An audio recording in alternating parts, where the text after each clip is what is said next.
kalau misalkan background pendidikan yang mungkin agak melencengnya itu kan dari dulu aku pondok pesantren gitu kan, terus kemudian SMA-nya aku pindah ke Jakarta, kemudian kok tiba-tiba ke seni gitu. Itu yang jadi pertanyaan bapakku waktu itu. Aku bisa lebih mudah punya cerita itu ketika ada sebuah peristiwa. Aku lebih ke observe soalnya. Kayak misalkan ngomongin soal kembalilah kematian. Jelas itu. Itu ada peristiwanya, aku tahu apa yang mau ini, tinggal ku tambahin apa nih yang harus bisa ku tambahin di situ. Jogja mempengaruhi itu sangat besar banget. Sebenarnya yang sangat mempengaruhi itu adalah lingkungannya sih. Gimana ketika banyak komunitas dan kita bisa bergabung, bisa ikut ngobrol, diskusi gitu-gitu, jadi yang akhirnya ngebentuk aku gitu. Jakarta kayaknya sulit bisa mendapatkan itu gitu.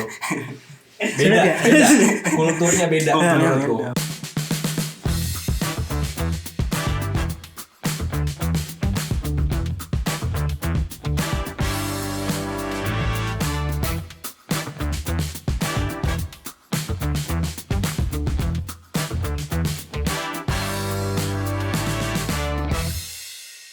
Halo semuanya, kembali lagi di podcast Bikin dan Berbagi bersama narasumber kita, Mas Reza Fahri.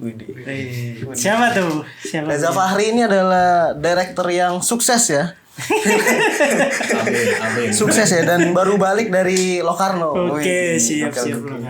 Ya, kita bakalan ngobrol-ngobrol lebih lanjut pokoknya tentang beliau nih, salah satu sinias muda harapan bangsa ya. Rising Star. Pemegang itu tampuk kepemimpinan. Kacau banget. Udah. Langsung di sini kita sudah kedatangan beliau. Gimana? Iya, pertanyaan pertama nih.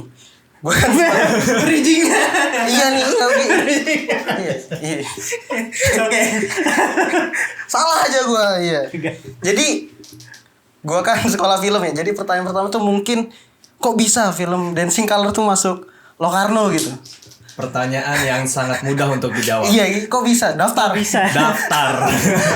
Daftarnya lewat apa di SBM atau apa? Ini pertanyaan itu mudah buat dijawab dan pasti banyak yang tahu gimana caranya. Daftar ke waktu itu aku lewat mana ya? Ke Film Depot kalau nggak salah. Film Depot. Kalau nggak salah Film Depot. Oke. Itu. Tapi sejak awal emang diniatkan untuk ikut festival itu atau ngelihat opportunity itu baru langsung apply gitu? Ya kalau kebanyakan film pendek kan memang celah untuk bisa ditayangkan ya di mana lagi selain festival. Ya. Jadi ya itu. Jadi memang dari awal membuat film pendek arahnya mau kemana ya festival. Dan Locarno sejak awal udah ada nyoba banyak. Okay. Nyoba daftar nggak cuma Locarno aja. Gitu. Terus akhirnya masuk di Locarno ya. Locarno itu ngeri banget ya. Ngeri. Kemarin sempat masuk ke Concordo Film Festival. Ya, itu apa lagi tuh? Itu tuh salah satu festival yang aku juga baru tahu sebenarnya pas lagi film itu dikabarin masuk di sana ya. Festival yang sangat oke buatku karena open air cinema. Di taman yang besar. Jadi tuh yang nonton itu emang kayak itu tuh kota kecil di kalau nggak salah tuh nama kotanya tuh Piacenza. Itu di selatannya Milan. Nggak jauh deh tuh 1,5 jam. Nggak tahu sebenarnya. Namanya kayak merek Gucci ya. Jadi emang di situ tuh banyak film-film yang oke. Kayaknya emang salah satu festival yang oke juga di Itali. Itu film-filmnya tuh gila semua sih. Yang sebelum-sebelumnya juga pernah masuk kalau nggak Cannes, kalau nggak Fortnite, Locarno kayak gitu-gitu. Jadi seru sih. Vibe-nya tuh enak banget. Vibe komunitasnya sangat merakyat. Sangat merakyat. Komunitas banget gitu. Banget. Berarti bedanya Locarno sama Concordo tuh sejauh apa tuh? Beda tipe ideologi atau apa gitu? Iya, itu nggak tahu ya beda tipe. Tapi emang beda aja festivalnya. Mungkin kalau di Concordo lebih cukup ke apa ya, komunitas ya. Maksudnya dalam ranah dia menjamu penontonnya adalah penonton orang-orang yang tinggal di sana. Cukup banyak karena space-nya terbuka banget gitu. Dan film-filmnya juga menarik juga. Ya itu sih bedanya. Kalau Locarno emang jelas itu besar. Ada film panjang juga, ada film pendek gitu kan. Jelas lah ininya, arahnya kemana gitu. Gitu. Terus film yang diikutin Dancing Colors nih kan. Dari judulnya sih membuat kita bertanya-tanya sebenarnya ini soal apa warna yang menari ini ya, apa? Itu warna yang menari. Boleh kasih gambaran dikit ya ini cerita soal kalau secara luasnya film ini tuh soal gimana saat ini kita ketika ingin menjadi diri sendiri itu tidak diperbolehkan. Karena sosial yang akan mengontrol kita untuk menjadi seperti apa diri kita itu. Big picture-nya gitu. Ceritanya soal itu. Tapi nggak bisa spesifik lagi. Sebenarnya ada asumsi, cuma nanti aja kalau bisa nonton ya. Oh iya. Siap. Dan apa ya? Dan sejauh ini kan aku udah ngikutin karya kakak banget kan, kayak With Love tuh nonton aku terus Kembalilah dengan tenang. Itu kan semua berbicara soal fenomena sosial juga gitu kan. Berarti Dancing Color juga nggak jauh-jauh dari. Nggak jauh-jauh sih, nggak jauh-jauh. Maksudnya ya dari ada peristiwa yang apa ya, bukan peristiwa tapi ada sesuatu yang sering terjadi. Tapi di sini kan diceritakannya dengan ranah yang cukup kecil kan. Siapa yang merasakan? Kalau kita tonton filmku yang sebelumnya juga kayak gitu kan. Satu keluarga, kemudian ini satu pasangan, nah ini satu orang gitu. Berarti emang yang isu-isu yang dibicarakan nih yang merakyat aja gitu ya? Ya nggak tahu ya. emang keresahan personal kah atau emang ya, memandang? Sebenarnya film-film yang ku buat nggak jauh-jauh dari apa yang kulihat dekat ya, yang kulihat ya kalau misalkan kembalilah itu ngomongin soal kematian, itu aku mencoba mengingat ketika aku mengurusi bapakku yang meninggal gitu kan. Kemudian kalau Westlife itu aku ngangkat tentang temanku yang lagi melakukan pendekatan dan dia cerita cukup banyak sama aku, ya aku jadiin film nih. Dia rumahnya digusur juga. Kebetulan nggak, kalau itu lebih ke keresahanku terhadap melihat peristiwa di masalah yang di Jogja itu gitu. Jadi emang nggak jauh-jauh dari apa yang kulihat dekat itu sih. Gitu. Berarti emang permasalahannya dekat aja sama. Jadi ada kedekatan sesuatu yang ini kayaknya nggak ini kayaknya bukan lucu tapi keresahan lucu yang gemes gitu loh. Harusnya nggak kayak gini ya menurutku gitu. Gitu. Langsung tuh bikin film Iya gitu lah gitu. Kalau background kakak sendiri berarti apa dong? Secara pendidikan mungkin gitu sebelumnya? Waduh. Apakah emang concern jangan-jangan sejak awal gitu? Iya, karena kalau udah kuliah kan jelas ya aku di ISI Jogja gitu. Ngambilnya juga jurusannya televisi dan film gitu. Memang arahnya dari awal ingin belajar soal film waktu itu, bukan televisinya malah. Ya dari situ kalau misalkan background pendidikan yang mungkin agak melencengnya itu kan dari dulu aku pondok pesantren gitu kan, terus kemudian SMA-nya aku pindah ke Jakarta, SMA biasa, kemudian kok tiba-tiba ke seni gitu. Itu yang jadi pertanyaan bapakku waktu itu. Melenceng ya gitu kan. Itu sih. Cukup tajam juga ya, basic pesantren terus membuat film semacam Kembalilah dengan cukup provokatif sih kan. Enggak itu enggak. Berarti Kak Reza ini dari awal-awal nih tontonannya film-film seperti apa? Variatif ya. Ini aku juga kebantu sih karena aku juga sempat bekerja di JAV waktu itu kan 7 tahun. Habis itu juga kerjaanku adalah nonton film, programming gitu kan. Ya tontonanku variatif banget. Sampai kalau yang sekarang ini drama Korea aku tonton juga gitu kan, Jepang anime aku tonton juga. Cukup banyak sih. Yaitu kalau anime drama Korea itu hiburan lah.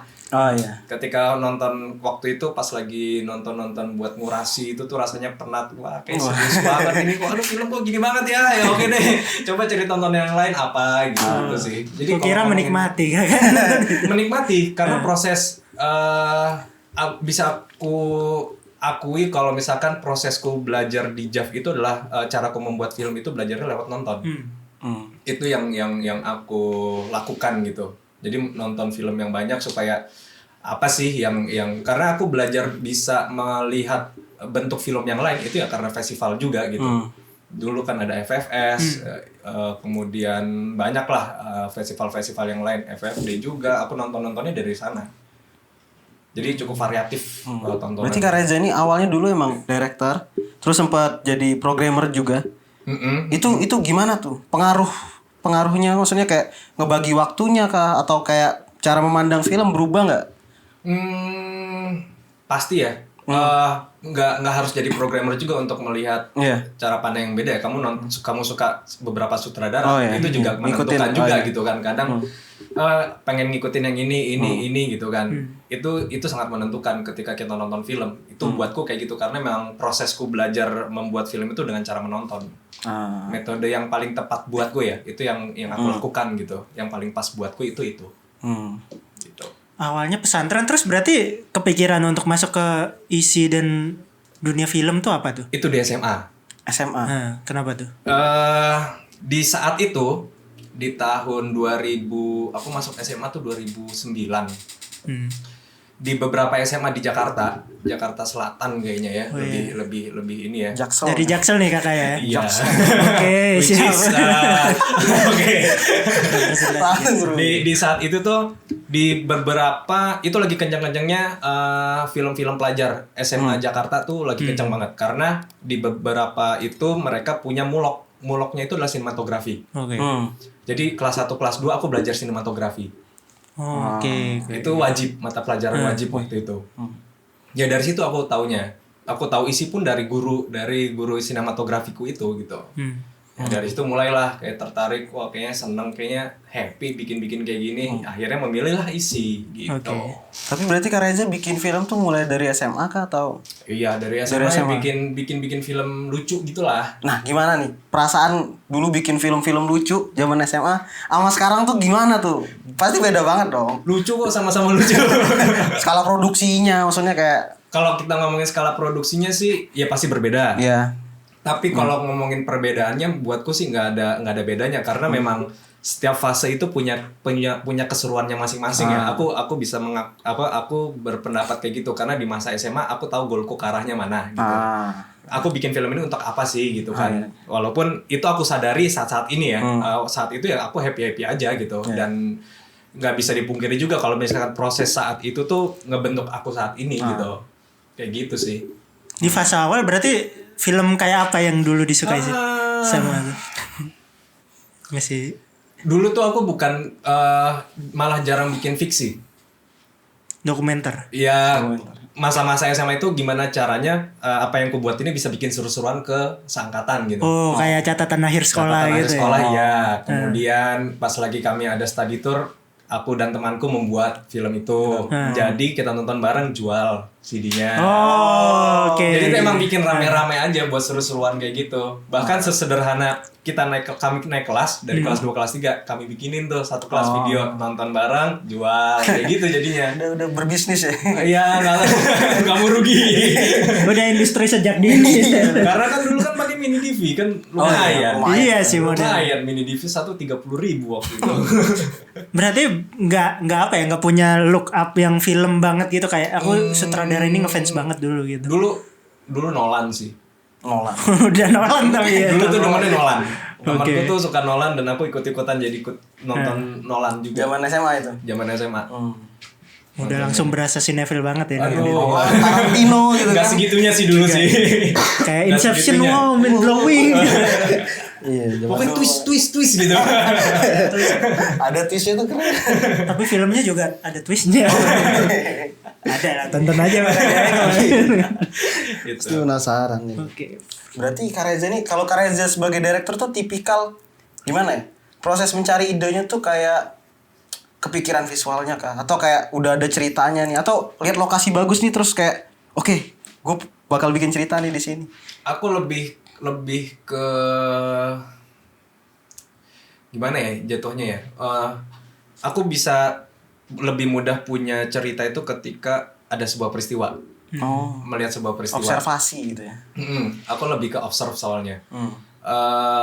Kalau misalkan aku melihat peristiwa ini jadi ini kayak menarik aku buat film terus tinggal aku masukin apalah layar-layar yang bisa aku masukin. Gitu sih. Kayak misalkan ngomongin soal kembalilah kematian. Jelas itu. Jelas. Itu ada peristiwanya, kemudian aku tahu apa yang mau ini tinggal aku tambahin apa nih yang harus bisa aku tambahin di situ. Gitu. Tapi kan menyadari ada hal-hal yang bisa apa ya, maksudnya yang mengusik terus dijadikan film tuh kan nggak semua orang punya gitu kan. Itu gimana tuh? Apa emang basicnya Kak Reza ini emang kritis aja atau kayak emang suka resah aja nih? Kenapa suka begini? resah ya? Ya kan ada orang gitu kan kayak anxiety dikit-dikit nih, kenapa sih gini gitu? Enggak juga sih. Ya nggak tahu itu, aku nggak Bawaan aja gitu. Nggak tahu sih kalau soal itunya. Ya dasarnya memang kalau misalkan aku pengen ngobrolin sesuatu lewat film ya ini kayaknya bisa deh. Jadi gitu aja, nggak ada cara metode khusus Metode untuk khusus. itu nggak ada. Nggak ada. Berarti ngalir aja gitu ya. Ngalir aja Kayak sih. lihat sesuatu bikin. Lebih ke situ jadinya. tapi di salah satu filmnya yang Kembalilah Dengan Tenang tuh aku pernah datang ke screening kakak tuh, dan waktu itu kakak jelasin itu personal banget dan dalam banget loh pengalamannya sebenarnya kak. Kayak wah pengalaman, maksudnya orang tuh di saat itu bersedih tapi kakak bisa kepikiran ini bagus di film. Iya ya kayak gitu tuh kayak. Nggak, apa itu juga cara apa ya, cara berdamai kakak secara nggak langsung gitu. Bisa jadi. Ya adalah ada hal-hal yang sangat personal yang kumasukkan dalam film-film dalam film-filmku sebelumnya gitu. Entah bagaimana tentang keluarga, bagaimana tentang sosial politik dan lain-lain. Ya itu pasti ada yang kumasukin. Oke. Berarti kita bahas soal Jogjanya dulu kan kakak nih dari Jakarta nih, terus di Jogja nih kecantol dan akhirnya ngapain di Jogja? Maksudnya ngapain di Jogja gitu kan? Jaksel tuh lebih hingar-bingar, lebih Enggak deh. Kenapa milih berkarya di Jogja gitu? Apa ya? Aku suka kotanya sih soalnya. Kenapa Lebih tenang, lebih maksudnya lingkungan itu ternyata lebih ngebantu aku untuk bisa berproses ya. Lingkungan yang lebih aku pengen dapetin gitu. Sedangkan kalau di Jakarta buatku kayaknya kayaknya sangat cepat. Macet. Ya walaupun Jogja juga ada macetnya ya, tapi lingkungannya, karena lingkungan di Jogja cukup mendukung aku untuk punya proses yang lebih enak, lebih intens, lebih santai juga gitu. Jadi kayak nggak diburu-buru juga gitu. Lebih ke situ sih kayaknya. Dan proses semua aku awalnya kan dari sana dan agak sulit kayaknya aku untuk meninggalkan itu gitu. Kalau memang bukan hal yang sangat urgent banget gitu ya. Gitu. Dan 2 film pendeknya kan benar-benar kayak itu jiwa Jogja banget kan secara. Ini aku nggak tahu nih jiwa Jogja tuh kayak gimana, aku nggak paham nih. Film Jogja nih. Nah itu aku nggak tahu. Udah ada ciri khasnya. Ya seenggaknya secara isu lah ya kan, maksudnya Ya, isu-isunya. di film yang pertama soal makam padat nggak tahu sih itu settingnya Jogja kan. Iya. Terus yang kedua juga bandara gitu. Sejauh mana sih Jogja mempengaruhi kakak gitu loh? Besar banget. Jogja mempengaruhiku sangat besar banget. Yang aku lihat juga kan sutradara Jogja pas lagi aku belajar, entah itu Ismail Basbet, Yosef Angginun, BW Purbanegara, gitu-gitu kan, itu aku ngeliat tuh mereka gitu, yang ku tonton film-filmnya gitu kan. Ya Jogja dan sekitarnya lah, ada Solo juga, ada beberapa yang ku tonton gitu film-filmnya. Dan itu ya jadi apa ya, jadi hal yang mengagetkan buatku saat itu gitu, nonton filmnya. Apalagi waktu itu aku yang paling aku selalu ingat dan selalu berkesan nonton filmnya Tunggul Banjarsari. Liburan keluarga waktu itu. Ini film ya. Oke, ini film kok begini ya. Kok bisa begini ya gitu loh. Jadi sebenarnya yang sangat mempengaruhi itu adalah lingkungannya sih. Gimana ketika banyak komunitas dan kita bisa untuk mengakses komunitas-komunitas itu, bisa bergabung, bisa ikut ngobrol, diskusi gitu-gitu. Jadi itu yang akhirnya ngebentuk aku gitu. Karena ya Jakarta kayaknya sulit bisa mendapatkan itu gitu. Beda. Kulturnya beda menurutku. Mungkin Kak Reza kalau di Jaksel nih, keresahannya burnout, butuh healing gitu. Film-filmnya bukan tentang pemakaman lagi nanti. Emang kenapa kalau keresahannya benar? Ya nggak apa-apa, maksudnya beda aja filmnya. Kan orang keresahannya beda-beda. Iya, maksudnya beda keresahannya dong. Berarti merasa lebih terhubung dengan Jogja ketimbang Jakarta kan? Akhirnya gitu. Ya aku terhubung banget sama Jakarta. terutama soal finansial kan. Keperluannya cuma pitching. Tapi Dancing Color juga, waduh, boleh kan? Jogja juga deh. Pendanaannya tuh gimana itu? Dapat dari mana? Oh, mau bahas itu? Penasaran dong. Boleh, ya. Ada orang nggak punya duit mau bikin film nih. Ya kita kan sebagai awam tuh bingung gitu, gimana caranya? Kok nih orang bisa nih bikin kalau film? Dancing Color emang boleh gak sih di-share? Dancing Color itu kan prosesnya? kolaborasi dengan HIVOS. HIVOS itu ya? HIVOS itu apa, Pak? HIVOS ini NGO yang memang fokus ke beberapa isu perempuan, anak dan lain-lain di situ. Itu mereka lebih ke minority lah, orang-orang yang minoritas itu yang jadi fokus mereka gitu kan. Humanisme dan gitu-gitunya. Kebetulan mereka saat itu lagi ada ingin menutup tahun dengan membuat program membuat film. Kemudian aku dihubungi untuk ngasih cerita. Oke. Ya aku buatlah cerita ini. Oh, berarti yang nyamperin dulu sih HIVOS-nya ya? Baru ceritanya ada atau emang keresahannya udah lama? Keresahannya itu sebenarnya pas lagi dipantik, ini ada soal ini nih. Kami pengen bikin film dengan tema begini-begini.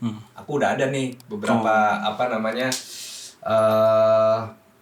cerita yang terhubung dengan tema ini gitu.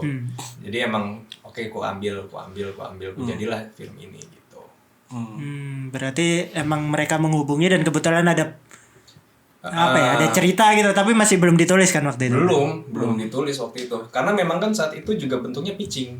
Jadi nggak cuma aku doang. Banyak ya? Ada beberapa director yang dihubungi juga untuk ngasih cerita gitu. Udah beda sih levelnya ditawarin, bro. Iya nggak juga. Kalau kita nyari-nyari ya. Ya awalnya aku juga nyari-nyari kali. Kembalilah dengan tenang itu tuh nyari. Nyari di mana tuh kali itu? Kan kebetulan ada Nais. Oh iya. Aku pitching. Tahun pertama aku ditolak. Tahun kedua baru diterima. Tapi waktu itu kakak udah aktif di JAV kan berarti? Di tahun-tahun pembuatan itu? Itu udah. Aku udah programming di JAV waktu itu. 2017 udah. Secara jejaring membantu gak sih? Kayak beda. pengen itu enggak? Maksudnya apa dulu nih? Enggak kalau kita kan beneran sebagai awam tuh kayak bingung nih nyari akses pendanaan misalnya itu gimana, terus ya bingung gitu kayak kalau ini nyari ini gimana. Nah, JAV itu kayak membuka gerbang-gerbang kakak untuk melahirkan karya Westlove atau enggak terkait sama sekali gitu. Kalau terkait jaringan sih ini beda hal sih ya. Karena yang dilihat ketika orang lagi pitching itu kan kualitas dari dari cerita sama dari pitch decknya juga kan. Nggak perkara jaringannya gitu. Dia tahu kenal ya kenal gitu. Nggak terlalu mempengaruhi menurutku. Karena yang kamu ceritain pas lagi pitching ketika ngasih itu yang dilihat yang dinilai ininya proposalnya gitu. Karena sebelum itu pun juga aku pas lagi kuliah ya pakai duit sendiri juga bikin film. Sama aja gitu. Sama-sama aja. Jadi emang prosesnya sebenarnya kalau kalian tadi komentarnya ngeliatnya sekarang aja kayak gini gitu. Sebelum-sebelumnya ya sama aja. Dari bukan siapa-siapa, maksudnya bukan yang punya akses atau dibilang privilege ditawarin kayak gitu, enggak, tetap minjem duit, tetap ngumpulin gitu, tetap kayak gitu. Seru banget sih. Seru. Sampai akhirnya ditawarin tuh, ya mungkin progres ya. Progres, gue harus berprogres.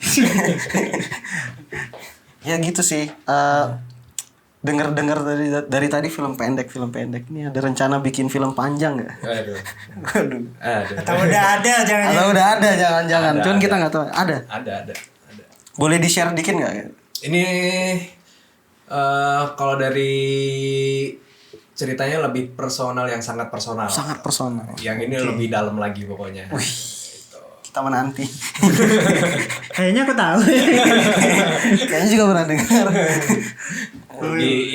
lebih inilah. Masih kurang lebih masih sama. Ngomongin tema-temanya tuh masih sama. Tema-tema yang merakyat. Dalam waktu dekat atau? Oh masih lama. Oh nyantai sih. Itu rencananya proyeknya dibawa kemana? Apakah masih bawa ke script lab lah atau bawa? Iya masih. Aku kan lagi masih ikut workshop Indonesia Film itu loh. Oh iya. Masih proses nulis. Nulis. Menarik. Berarti yang dalam waktu dekat mau dijalanin dulu yang mana nih? Apa nih? Kayaknya udah banyak berarti. Enggak banyak. Enggak mau banyak-banyak. Pusing. Kalau kakak ini kan basicnya emang sekolah film ya. Nah, kira-kira nih buat kayak ya gue sekolah film juga sih. Tapi kan perspektif orang kan beda-beda ya cara bikin film. Maksudnya kalau Kak Reza itu proses berpikirnya gimana? Misalnya kayak apakah sebagai director punya ide terus ngajak teman-teman ngegarap atau emang berkelompok aja terus kita mikir satu ide bikin film tuh atau gimana? Beruntungnya aku kan sekarang punya tim ya. Punya tim. Crazy One Film ini kan. Oh iya. Beruntungnya aku punya mereka. Mereka adalah orang-orang yang berani percaya sama visiku. Gak tau kenapa mereka bisa percaya sih. Itu tadi crazy. Gila pokoknya ini orang-orang. Mereka kalau misalkan aku punya ide, aku kayak pending film soal ini deh. Oke yuk kita bahas. Itu yang aku sangat merasa beruntung ya punya orang yang mau ngebantu aku bikin film itu tuh sesuatu gitu. Dan ya ini baru akhir bukan belakang maksudnya akhirnya menemukan gitu. Sebelumnya juga sendiri jalannya. Iya sih. Sendiri aja. Proses menemukannya itu kan yang sulit kan. Iya, dipertemukannya juga akhirnya ya karena lingkungan gitu. Yang mempertemukan kami gitu. Jogja juga itu berarti. Jogja. Oh, Jogja emang powerful. Dan Jav waktu itu yang mempertemukan. Gitu. Oke. Akhirnya jadilah nih Crazy One. Crazy One. Itu PH secara khusus bikin film pendek doang atau apa nih? Atau iya nih. Aduh, kami sulit untuk mendefinisikan ya. Kalau di saat ada tawaran komersil ya tetap kami ambil. Okay. Entah siapa yang mengerjakan tuh bisa aja gitu. Tapi emang kalau misalkan aku pengen bikin sesuatu nih, ya udah pasti kami buat gitu. Rame-rame kami akan ngobrol nih soal ini. Karena isinya kan sebenarnya itu cuma aku sebagai penulis director, 2 adalah editor, 2 adalah producing. Iya. Gitu. 4 orang ya. 4 orang tuh udah sama aku berlima ada tuh. Oke. Gitu. Tapi enak banget ya kalau udah nemu circle yang sangat-sangat suportif gitu ya. Gitu.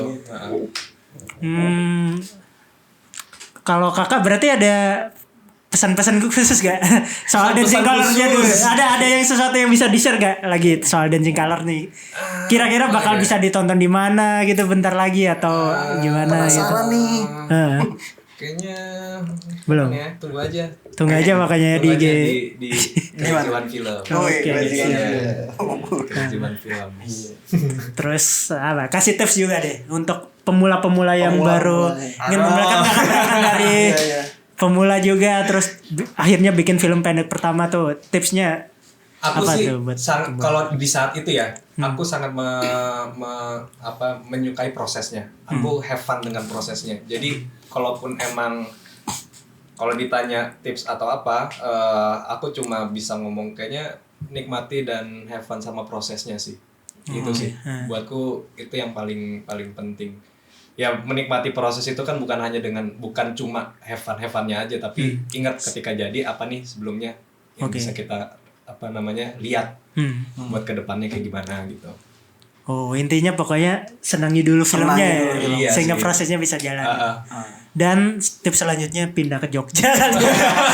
Jangan di Jakarta bro, nggak kreatif film. Ya bukan nggak gitu lah, bahaya kamu itu bahasanya kamu bahaya. Nyimpulinnya bahaya kamu.